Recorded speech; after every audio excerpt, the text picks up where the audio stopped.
Welcome to the Alchemy with Mary Jo Burkhard. The Alchemy is a space focused on personal and collective transformation. It's supported by a weekly newsletter and a daily alchemy over on Substack that use intuitive and channeled messages, as well as micropoetry and art to bring forward information in a way that helps to center it into our human experience. These video discussions allow us to take an even deeper dive into that content, as well as what's happening in our current energy, and to synthesize and integrate the information so that we can use it in our day-to-day life and our own life path. So thank you for joining us here today. Welcome everyone to this episode of The Alchemy with Mary Jo Burkhard. In this session, we're going to cover a topic that Chardin refers to quite a bit, and that would be stepping into our personal power. So for those of you who are not familiar with my work, I'm an intuitive channeler.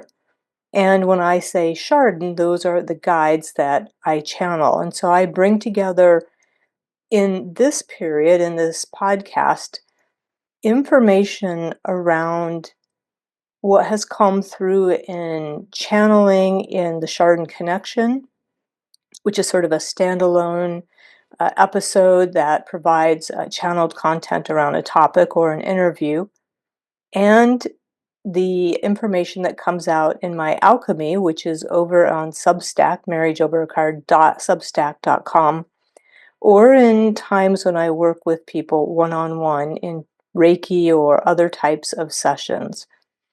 And so this topic of stepping into our personal power felt really timely right now for potentially all the obvious reasons of what's happening into our world and how we are feeling around what's happening in our world. So I wanted to begin by just giving a quote that came from Chardin actually earlier last year in 2024 around what we would anticipate in this time frame of 24, 25, 26. What is happening at this sort of pivot point within the decade that we're in. And so they said, the people of this world who will find greater and greater impact of this voice. And they said, the people of this world who will find greater and greater impact of their voice. They will be stepping into their personal power, and they will be joining in to create more collective power. The way that I understand them to use personal power and the way they've defined it for many in one-on-one sessions is personal power is simply the permission that our soul has to be who we came here to be. That is who we are, why we are, what's our purpose, our values. All of those things are rolled into our personal power. And they frequently make a comparison between personal power and what we oftentimes see as the power of control that we've been exposed to. Power of control being a power over. It's a controlling power designed to keep things within a certain paradigm. To us, it could feel like we're being kept in a small box and being confined or restricted in our expression of ourselves. Whereas personal power, again, is that sovereignty within us, and it oftentimes works with others in a power with. It's a collective power. It's a joining together to create something anew. So they've gone on to say, your voice is very tightly connected to your personal power. And as your voice expands, your power will grow to meet it. And as your power expands, your voice will grow to meet it. And that does not mean that your voice needs to be loud, does not mean that your voice needs to be public, but your voice will help you to be able to be seen. And so for many, when they hear about their voice expanding or being seen, it brings up a lot of things. Fear being one of the foremost emotions or feelings that people describe when they think about bringing their voice up, expanding their voice, or sometimes even being seen and seen as themselves or seen in a public way and what that means. And so, why is it that we feel fear about our voice and our expression of ourselves? And by the way, when I think about like the chakra systems and how we work with energy, our voice is located up here in our throat chakra, and our power is in our solar plexus chakra, so right underneath where our rib cage and our belly join. Our expression of ourself comes out through our throat chakra, even if it's not speaking, even if we are expressing ourselves in different ways, even the way that we look or act, the way we might create a space to enjoy coffee with someone, those are all things that actually come out through our throat chakra, our expression of ourself. And so these two things are really tightly linked energetically. And when one shifts, the other is going to shift too. And that's what Chardin is referring to there. As one expands, the other is going to expand. And so a shift in either one can bring up these emotions or feelings. So you may not feel it in both, you may only feel it in one. And in any case, it may still bring up the same stuff from either direction. So back to this fear. Why do we have this fear that comes up with having our voice expand or having our voice grow or being seen? If we think about where our voice has come from and been, we come into this life kind of as a combination of really two separate lines. One is our soul's journey, our past lives, our other lives, and our other lives have very often had times where we were persecuted for our voice. We were threatened for our voice. We might have been killed for our voice. Our voice was maybe not welcome. And so that can bring up a tremendous amount for us. And we have also experienced oftentimes in other lives either side of the control paradigm. And so we might have been in power and abused power, and then we have concerns about stepping into our power because maybe we'll go back to that abusive type of person.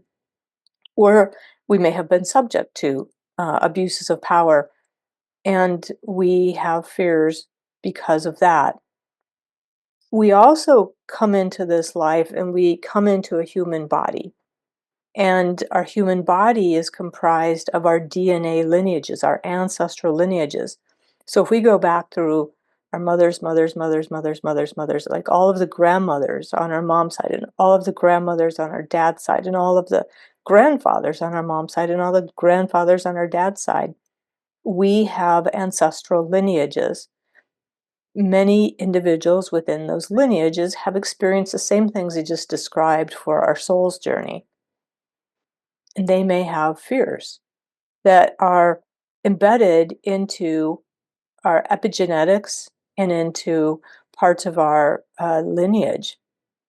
It's been established scientifically in mice, for example, that trauma can be carried down over 11 generations. And so when you think about that, we can carry an awful lot of trauma within us. We also might experience the trauma or fear of a culture, one that's been oppressed or one that has been attacked, occupied as a country or a community. may have been at war at multiple times. And so the spaces that we inhabit can also carry their own fears. Many who listen to these kinds of things, channeling, intuitive messages, energy work, they themselves are intuitives. And many of those folks get their own messages. They hear things, they see things, and they wonder how relevant what they are seeing or feeling or hearing are to what is actually going to happen. When we have these intuitive hits or messages that come to us, whether it be perhaps in our meditation or in our dreams, or we're actually seeking to receive messages in channeling or oracle cards or tarot cards or any other kind of way, what we may find is that the messages or the images that we're getting feel like they are painting a really bleak picture of the future. And we can look at that in a couple of different ways. One of the first thing to consider is that we may be seeing things as they are going to play out. They may actually be real and aligned as potential paths, potential future timelines that we are stepping into. But because of the amount of trauma and fear that we carry around this idea of stepping into our personal power and stepping into our voice and expanding our voice, we can have our lens, our intuitive lens, be clouded. So instead of looking through a clear lens or hearing through a clear conduit, we are looking or hearing through our trauma lens, whether it be things that have happened to us in this life since we've been born. And I know many people who've had many really hard, damaging trauma things that have happened to them in this life alone. It can be things that we've carried in our soul's journey. They can cloud our intuitive lens as well. And it can be something that we're carrying in our lineage, in our DNA. And those can cloud our lens as well. And so sometimes we can see something that actually is from our past in this life, from our past in another part of our lives. And because of our trauma lens, we see that as predicting the future. We see it as the future instead of recognizing that it's in our past. And that's a really important consideration that we all need to truly consider and to think about as we are looking at the information that we are receiving.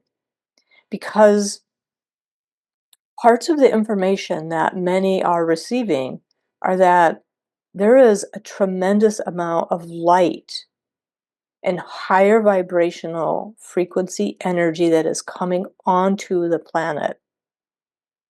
We also hear from the astrologers who will say, this is a time of huge transformation. The planetary alignments are saying we are all going through a major, massive shift. But we are leaving and losing the old paradigms. We have entered into new seasons, new chapters of what is happening in the planets and what the energies are bringing in because of that.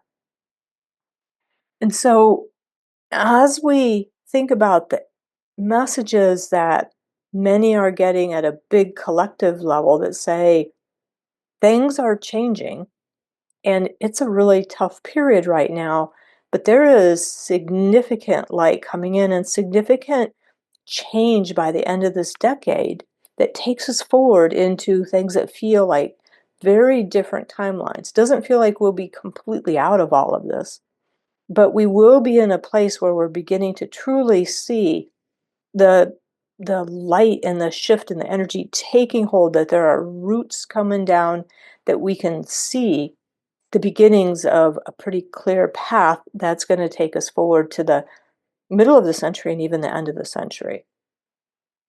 And it's lighter, it's brighter, and it has more opportunities for creativity,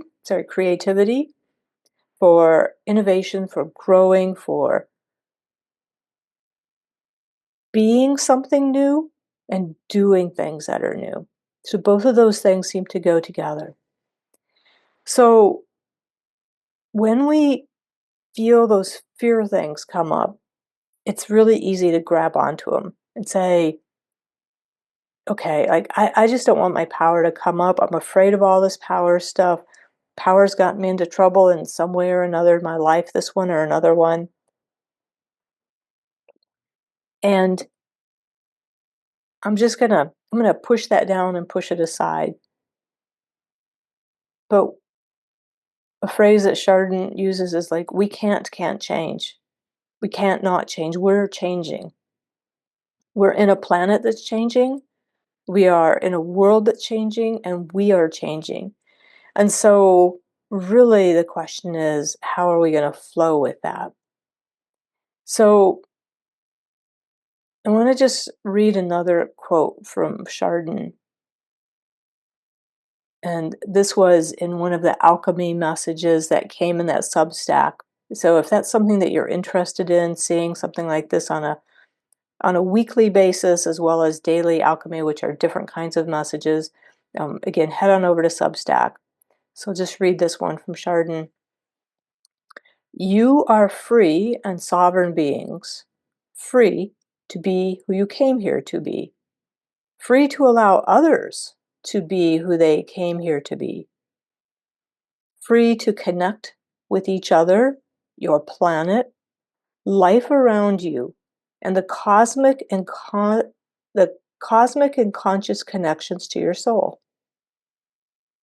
But your world has told you a very different story about freedom, which is linked to dense versions of belonging, achievement, and power. This decade, however, is a massively transformative period in your world. And this world is a pivotal year in that period, a year when so much changes. The planetary geometry is such that you cannot not change. So if we're living in a space where change is coming, and we can either learn how to ride those waves of change, or we'll probably get pulled and dragged with the change, how do we find our inner core and begin to think about, okay, how can I begin to step into this in a way that feels right for me, that feels at a rate and pace maybe I can navigate and handle versus being slammed by the waves the whole time? So if we think about what else lives in that solar plexus, it's our power, personal power, it's our purpose, and it's our identity. And we can think about these things, our identity, as being our truth. It's what we believe. It's the core essence of who we are. What is true for us about our own journey, our own path? And what is it that we value in our life and in our world? When we tap into those things, it's like we build up our inner fire. So I brought a heart with an inner fire. We've got fire within us. When we speak our truth in love, this fire grows. It builds our confidence. It builds our practice and our confidence in it, but it really builds us up when we speak our truth in love. This can be words. It can also be action. So some people's way of speaking their truth in love is to go help somebody else, to go fix something, to support someone, to clean something up, right? It's speaking our truth in love. It's Do our words and our actions align with our values? That's really what this comes down to. Speaking our truth in love is not about getting up and having to spew our thoughts onto others or hold a soapbox and hammer people with it to try to shame them or blame them or get them to change, even if we think we're right. We've got everything behind us. We want it to be a certain way. We think our way is better or different than the others. They're going to have their own truth. And we're going to need to focus on our own truth. And that one is really hard for a lot of people. That one is really hard for Mary Jo. Sometimes I just want to think like, oh, it feels so simple. If you would just look at it this way, do it this way. And maybe I'm right, and maybe I'm not right. And trying to think that my right is the only right, and there's not some right in a lot of different things, it puts me in a place of being really harsh and judgmental and negative. And so the more I can step into this, speaking my truth in love is about me and it's for me. So speaking our truth in love means I got to get kind of clear on what my truth is. Like, I got to figure out what I do value. I got to get clear on what is important to my purpose and my path. Who am I? Not like what I do, but like, who am I? Who am I inside? Why am I here? We all came here to be here at this time. So why did I come here to be at this time? Why did I come here to be here in this time, at the age I am, in this body and persona that I am?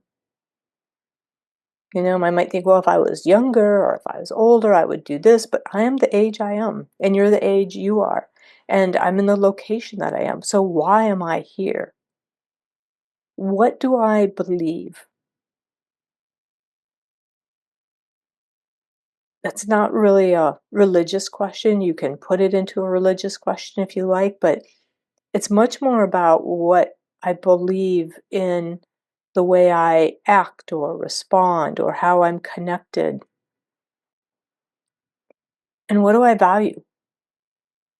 We can value a lot of things, but when it comes down to it, what are the handful of things that we really value in ourselves and in our world?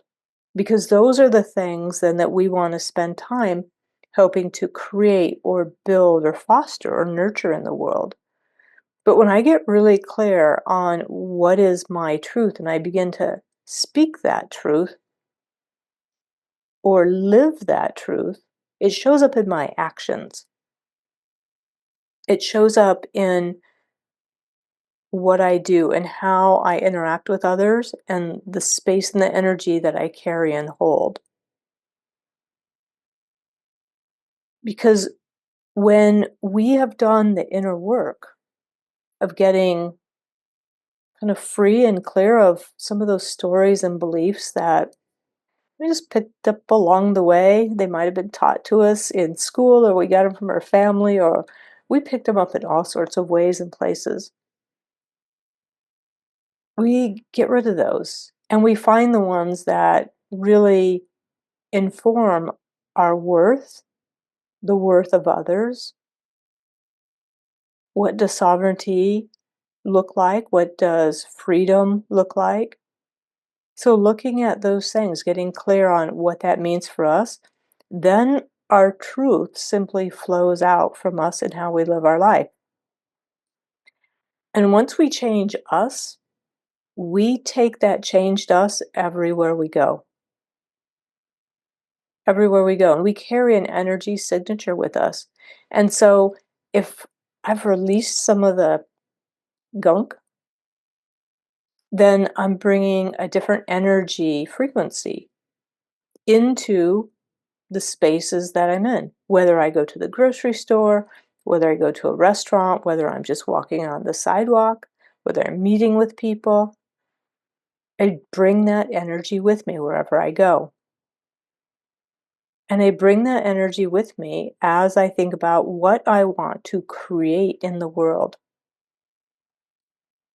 That term, creating in the world, can make some people think, oh, like I gotta build a business, or I gotta write a book, or I gotta make uh, something in art world. I gotta, create some space or program. And none of those are true. They might be true for you. You might feel that call to write a book. But